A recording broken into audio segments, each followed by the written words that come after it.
प्यारे बच्चों, मैं आप सभी लोगों की टीचर रंजीता मौर्य आप सभी लोगों को सबसे पहले कक्षा 11 से कक्षा 12 में प्रमोट होने के लिए ढेर सारी बधाई और शुभकामनाएं देते हैं।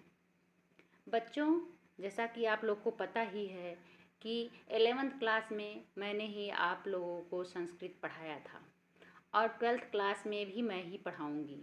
आप लोगों को मेरे संस्कृत पढ़ाने का तौर तरीका सब कुछ पता ही है कि मैंने किस तरह आप लोग को समझाने की कोशिश की, किस तरह पढ़ाया और पढ़ाने के दौरान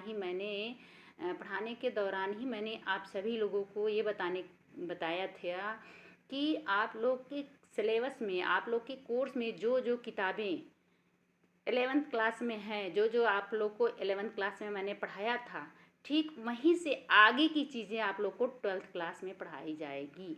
मतलब कि जो जो किताब जैसे कि अभिज्ञान शाकुंतलम है, रघुवंशम है, कादम्बरी है इत्यादि, व्याकरण है, कारक प्रकरण है, समास है, अलंकार है, ये सब जितना भी चीज़ें हमने आप लोग को 11th क्लास में पढ़ाया था उसके आगे की चीज़ें आप लोग के 12th में मैं पढ़ाऊँगी।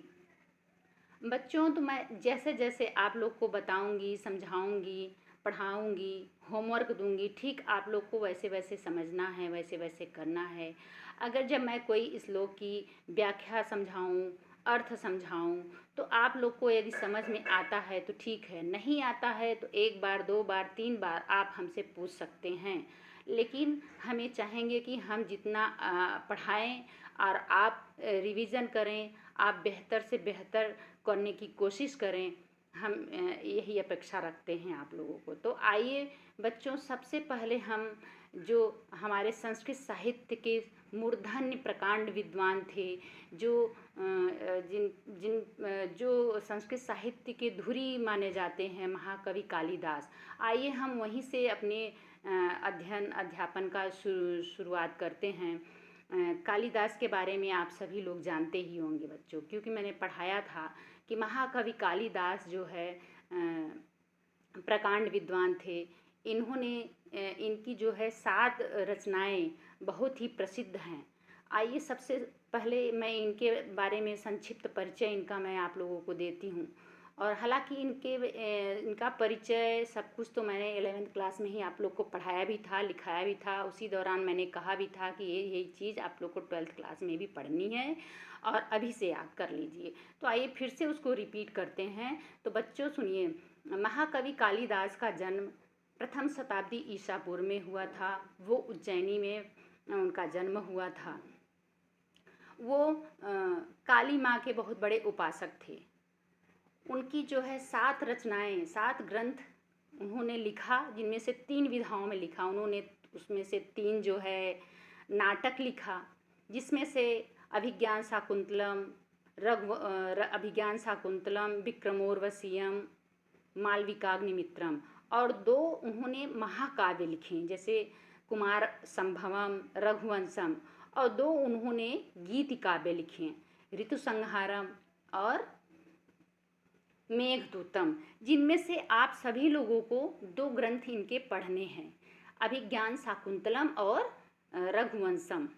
अभिज्ञान शाकुंतलम का जो चतुर्थ अंक है वही आप लोग के कोर्स में है। चतुर्थ अंक में जो है केवल चतुर्थ अंक में जितने भी श्लोक हैं उसमें से आधे आप लोगों को पढ़ा दिए हैं हमने 11th क्लास में, और उसमें से आगे की जो थोड़े बहुत बचे हैं वही बस 12th क्लास के सिलेबस में आप लोग को रखा गया है।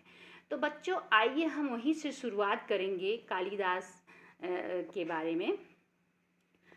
महाकवि कालिदास के बारे में जो महाकवि कालिदास ने जो अभिज्ञान शाकुंतलम में लिखा है, उसमें आप लोग को पता है कि महाराजा दुष्यंत और शकुंतला की स्टोरी है। उसमें शकुंतला की 2 सखियां होती हैं, प्रियंवदा और अनसुईया, जिनके चरित्र मैंने लिखवाया भी था, पढ़ाया भी था।